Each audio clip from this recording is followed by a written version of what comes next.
welcome back to Women Making Moves, where we celebrate the moves that women are making. This is Amy Pons. I'm a Master Certified Life Coach, and I'm joined today with Dr. Cree Scott.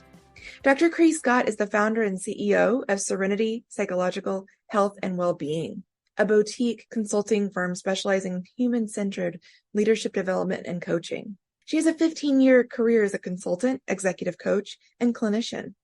Her blended approach is grounded in cognitive, behavioral, and positive psychology and focuses on strengths-based solutions that empower professionals to reach their full potential. She is known for her ability to connect with her audience and turn complex concepts into digestible, actionable strategies that support behavior change.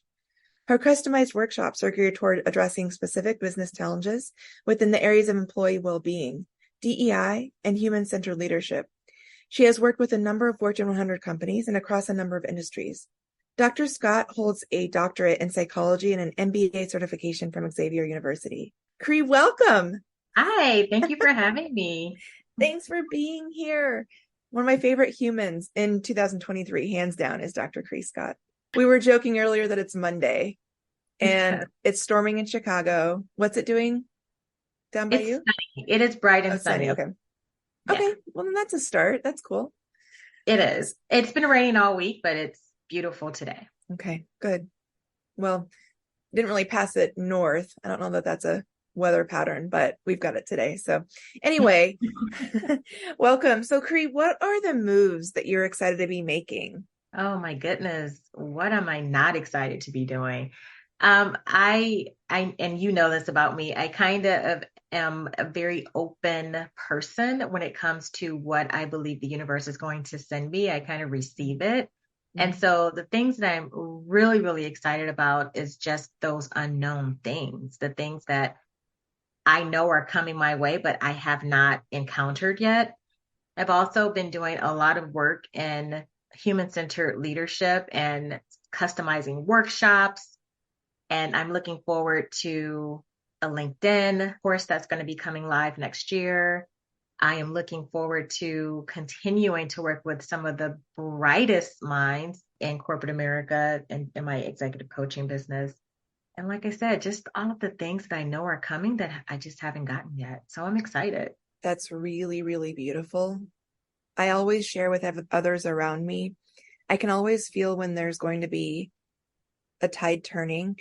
I've been kind of on pause over June and July because my spirit team, they're like, you're going to sit and you're going to stay and you're going to listen and you're going to work on the inner parts. And that beautiful feeling that knowing something's coming, you don't know what it is yet, is something that's so exciting. And I would love to know how you specifically surrender to the unknown, because it's exquisitely challenging and something that I've struggled with a lot this year. But how do you do it? And what would you tell others? Yeah, so it took me a while to get here. In in the past, I have been known to be very controlling and planned and organized, and that has suited me well. It's gotten me very far. And what I have found is that when I do surrender and just kind of let things be, I am even more successful in the things that I'm doing. And so some of the things that I've started practicing is absolutely doing nothing, which is super hard for a person like me. I try not to call label myself as anything, but if we're just trying to, converse with the audience, I probably will be considered type A. And so sitting still is not really something that I do well, but I force myself at least 2 to 3 times a week to set aside at least a half an hour during the day to do nothing, like to sit out. Maybe it's just sitting outside in nature and just kind of, bringing it all in. Sometimes my do nothing is just like closing my eyes and sitting in silence in the house and allowing, some of the thoughts to come in, but just gently acknowledging that there are thoughts. So it's not quite meditation, but it's just quiet time. That's the biggest thing that I have found is just like, and I'm able to receive things like so much better because there's not as much noise anymore. I do a lot of walking meditation. So I'm not the type of person that can sit and meditate and just be quiet and do nothing when it comes to just like trying to, focus my brain on one thing, because my brain kind of wanders a lot. But walking meditation allows my pent up energy to kind of release, but also then I can focus on that one thing, because now all of the energy inside of my body is being geared towards walking up this mountain, and I'm able to kind of just like focus in that way. And I found that to be better. And then the final thing is journaling.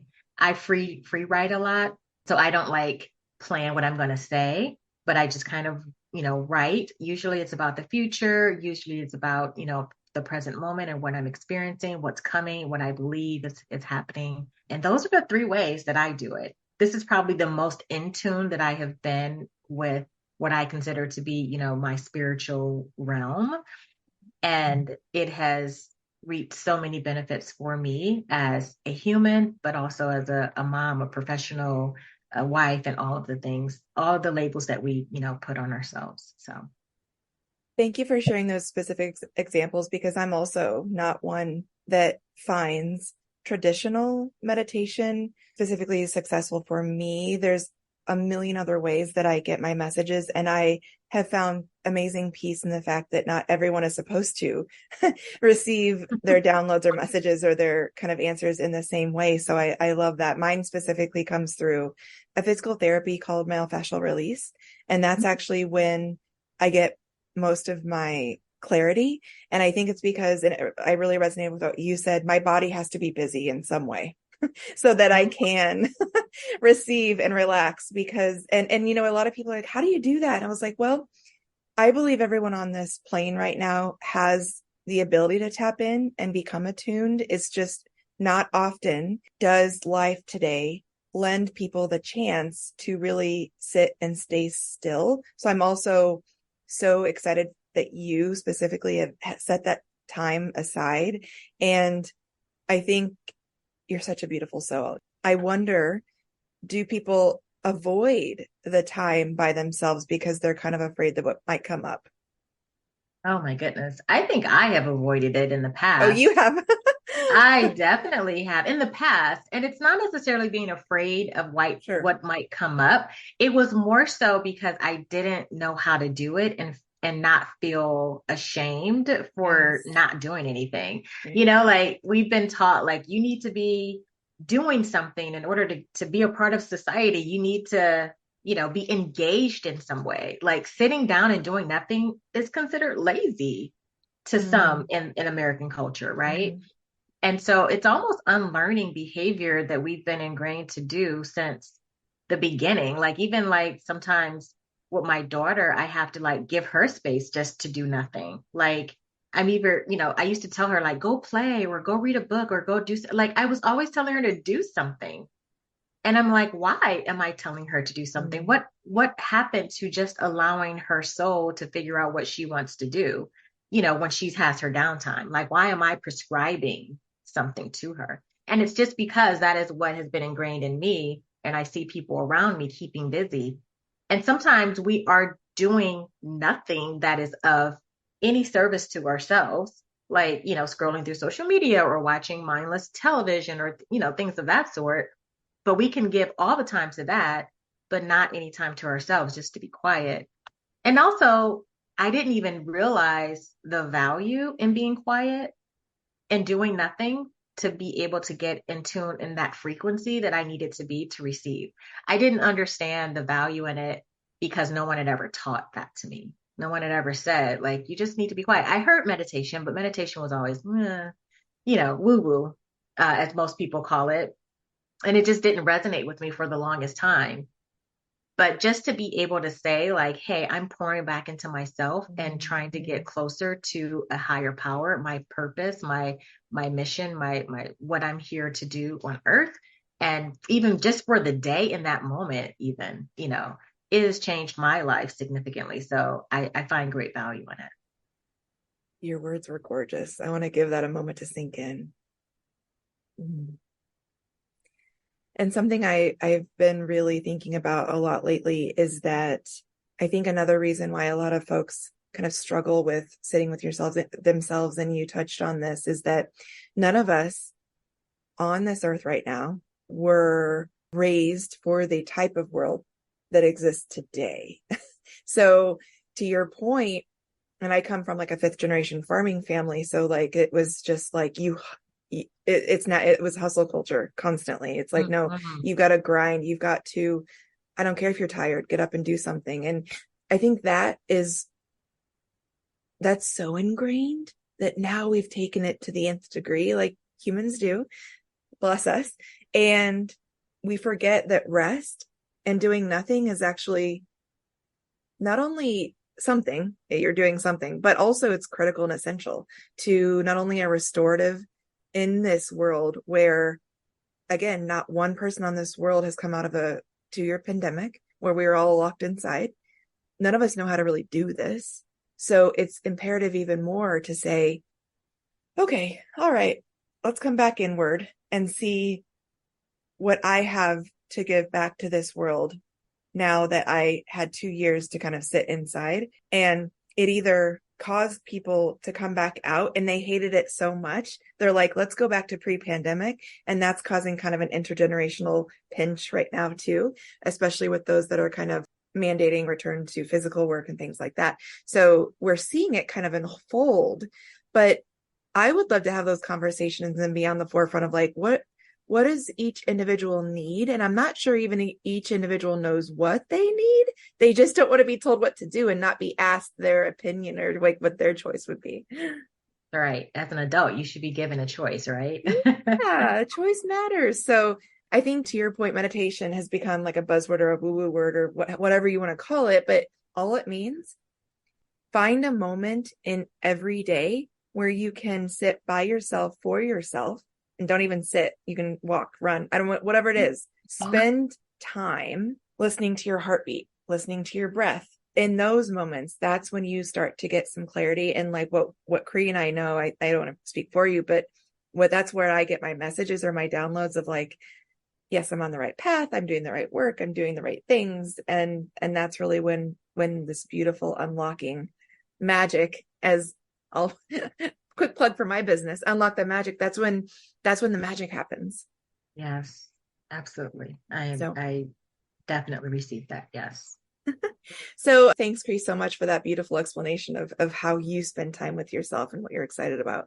What I'd like to talk about now is something that you posted recently that really resonated with me. You quote Maltby Davenport Babcock, better to lose count while naming your blessings than to lose your blessings to counting your troubles. Tell me about what led you to this post, or what motivated you for this post specifically. And tell me about this post and what you're wanting Yeah. people to know about it.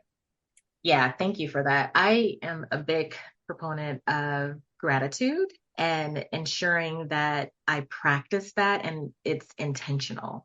And one of the things that I think, we're always taught to like, pray over your food, or well, for Christians anyway, to do certain things and to, just pray at night and things of that sort. But what I found is that it felt so prescribed to me, and it's not my personality, right? Like, and so what is my personality though is to really shift the way in which I approach each day. And that is choosing to look for all of the great things that are surrounding me, because the day is going to happen no matter what. And so it's what you choose to pay attention to is, to me, what you receive back from the universe. It's the energy. And for me, that's why I practice gratitude so much, because when I am grounded and fully present and able to see all of the things that we take for granted every single day, just to, wake up, just the involuntary breathing that we have, the beautiful way in which the ecosystem works, all of those things together for me is just, I want to be aware and fully in awe and continue to be in awe of how vast and grand life really is, and not focus on the small things that we think in the grand, just in that moment, it's huge. It's like, oh my gosh, this happened, and we focus there. And instead focusing on the grand scheme of things and knowing that that's just a small little blip on the map, but the map is huge, and look at all of the other parts that are beautiful and working for you. And I have found that when I am in that mindset, I do again, just have better experiences throughout my day, throughout my week, throughout my month.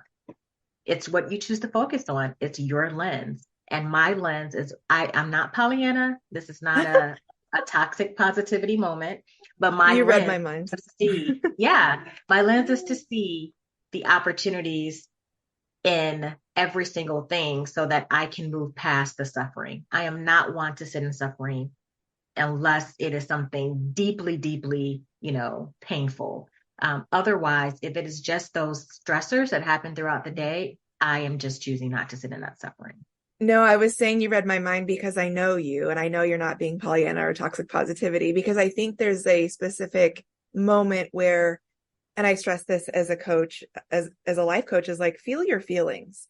Never Mm-hmm. suppress them because so feel it. And then to your point, you get to assess whether you make it a trigger or a glimmer. Mm, So I love that. I'll give an amazing example if you're open. So on Friday, I had this day set out. I was like, I'm going to be so productive. I'm going to crush it today. And I had been doing so much soul and shadow work over the Lionsgate portal when it was open this year. And suddenly I was in a meeting and my office is in the basement and the laundry room backs up to it. But Suddenly I heard a I, noise and then why do I feel water on my feet? And I looked under oh my my, desk and water was just coming in my office. And I was like, oh, this is cool. All right. So first of all, I was like, well, let me not get electrocuted. So like I lifted all the wires up. And then I said, okay, I did sit for a moment. I'm like, what do I need to know right now?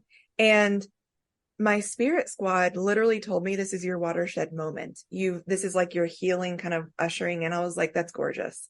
So I was like, all right, the other stuff, to your point, is just stuff that just needs to be kind of taken care of. And the good news is that the rug in my office hasn't been washed this year. Maybe that's kind of gross. I mean, it's vacuumed but like I haven't taken it to get like laundered.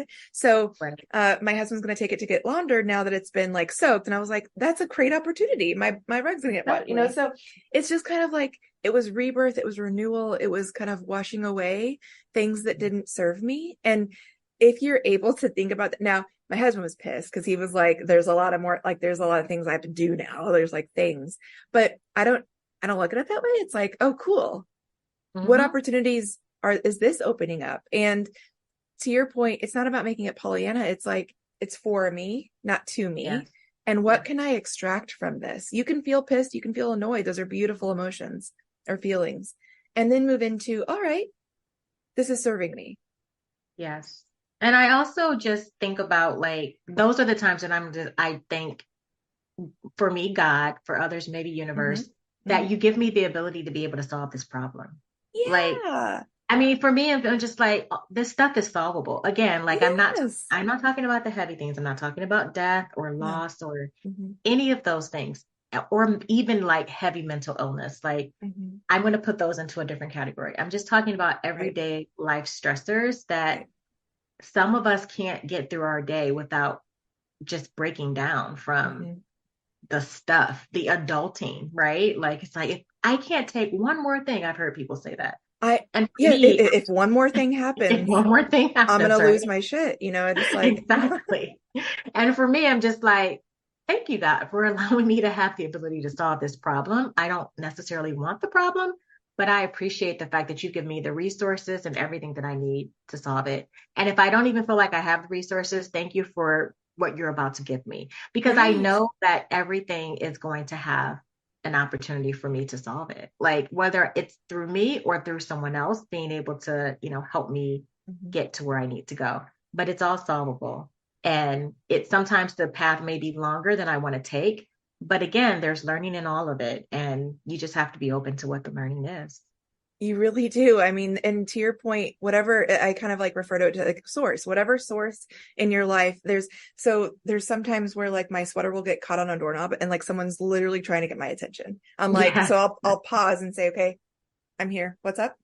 And I Right. look, and I sit with it for a second and be like, okay, what am I supposed to hear and see right? Or no, like what am I supposed Yep. to know right now? Whereas to your point, in my lower vibration, like a year ago, I would have like broken down in tears because that was Yes. one last straw of the Yep. day that like everything was like seemingly going wrong and it's happening to me, not for me. And now I'm like, heads up, pay attention. And it's such a beautiful way of living, quite frankly, because Yeah. I can't stress this enough. We're not trying to say rose colored glasses, all that. It's just, it's, it's almost like Source is trying to get humanity's attention right now to say, Yes. like, hey, there's ways to kind of try to protect your peace and be able to move through your day without pain and suffering. And to your point, I love what you said about having gratitude for, I have, I have, I can walk. I have clean water. I access to clean water. I have the ability to take my rug to go get laundered. Those are all gorgeous. And I am so grateful for what I have in this life so far. And the best days haven't even happened yet. And look at all I have. So Hmm. grateful. So, so grateful. Yeah. I just choose right now for me, and maybe, I can't say that something might not happen where I'm just like, oh my gosh, no. Of I'm a course. human being and Of that stuff. course. But in my everyday, I choose to see what is the message, what is the universe trying to tell me. Like I do Right. feel like there's a message in everything. I just need to see it. Right. I do too. That's beautiful. So whether it be for you as, and you do so many things as a coach, as a doctor, you do so many things. What kinds of things would you share to those who support your work and those who may say, I'm not ready for your work right now, or like, I'm not open to those messages? And it kind of blends beautifully into what we've been talking about. Those who are like, they're just putting rose colored glasses on, whatever that looks like. What would you say to those who are both open or maybe not so open to the work that you do?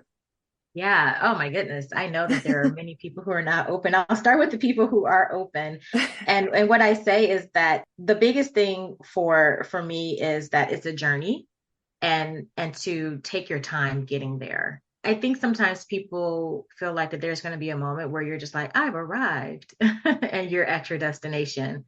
But life is the journey and enjoy every single moment of it, the ups and the downs, because I'm just grateful. I mean, I'm a breast cancer survivor. So I also am just grateful that I have the shitty days to have as well, because I could have 0 days, right? Like, Mhm. and so that's probably maybe why. But my advice to everyone is that don't let it be a tragedy that gets you where I am, because I feel like it may have probably taken me longer to get here, but breast cancer definitely was like the eye opening, like, hey, you need to be grateful for every day that you have. And I have a child and I just count every single day. So even that's probably why on those days where I'm just like, ugh, this is not the best, I'm just like, thank you for this day. When I have a bill that comes through, I'm just like, thank you for giving me the ability to pay this bill. It's a bill, but I know money is coming back my way. Like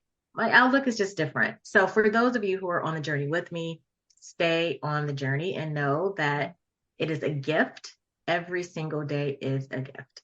I hate being cliche, but the present is definitely a gift, and that's why it's called the Mhm. present.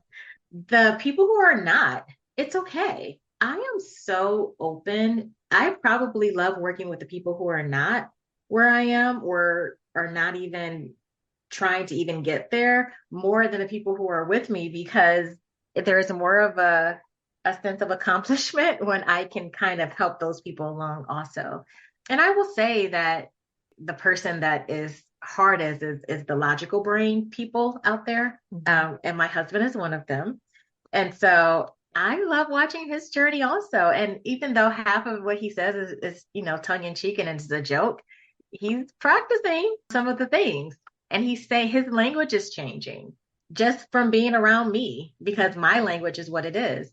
And so I say it's okay, like be where you are, because God has a path for all of us, and or the universe, source, whomever, whatever your higher power is or not, there is a path, regardless of whether or not you think there is or not, there just is. And if you're not there yet, that's okay. Be where you are and get through your day the best way that you can. And just remember that there is someone out there waiting to help you whenever you're ready. You're a seed planter. You're a light worker. If I may say those things. And what really resonates is you and I, what we do is we hold the vibration.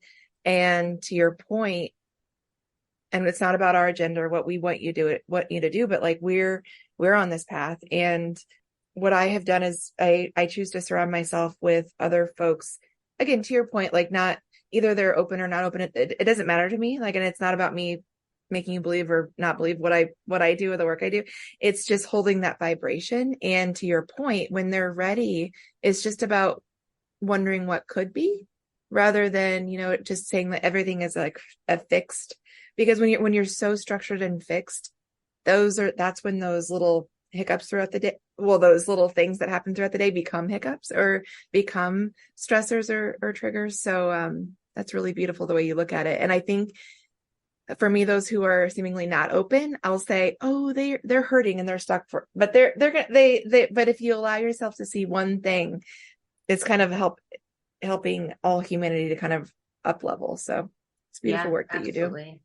I think that also, part of what I have started to do for myself is, and I was having this conversation with a friend yesterday. We were talking about like your imagination and using the time that we were given as children to like daydream and like imagine and make up Mm. stories in our minds. And I use that time to make up those stories and imagine and daydream. But sometimes I actually name people and bring them a part of my journey too, because I Mm. think that that's kind of fun. And it's just like, especially when there's blockage, to kind of help even bring them on my journey. And sometimes it works, and sometimes it's like, oh, it's just out there. But I Mhm. really do believe that we used to like daydream and imagine, and we don't do it as much. And so, how are you supposed to draw things to yourself, the goodness that you want, if you're not dreaming like past the stars, past the universe, right? Like you just need Right. to do that. Right. That's beautiful, Cree. Thank you. Uh, where can we find you? You can definitely find me on LinkedIn. So I am under Cree Scott / LinkedIn, but I'm also on at www.serenitysci.com. And you can send an email directly to the contact on that website. So those are the best two ways to get me. LinkedIn, it's right on my phone and I respond immediately. So She does. I can vouch for that. So thank you so much, Cree. And again, find Cree either on LinkedIn, Dr. Cree Scott, or serenitypsyhealth.com. Cree, what closing remarks or quotes would you leave us with after today's episode? it's good. I would have done the count your blessing ones instead of the things that are troubling you. But I mean, the biggest one that I always kind of go by is Maya Angelou. People may not remember what you said, people may not remember what you did, but people will always remember how you made them feel. And that is just how I live my life. I just believe that you have to show up as the human that God wants you to be and be the light that people need in their lives and your own life. So it's just who I am, it's who I live, it's how I live, and it's who I always strive to be every day. Thank you, Cree. Thank you.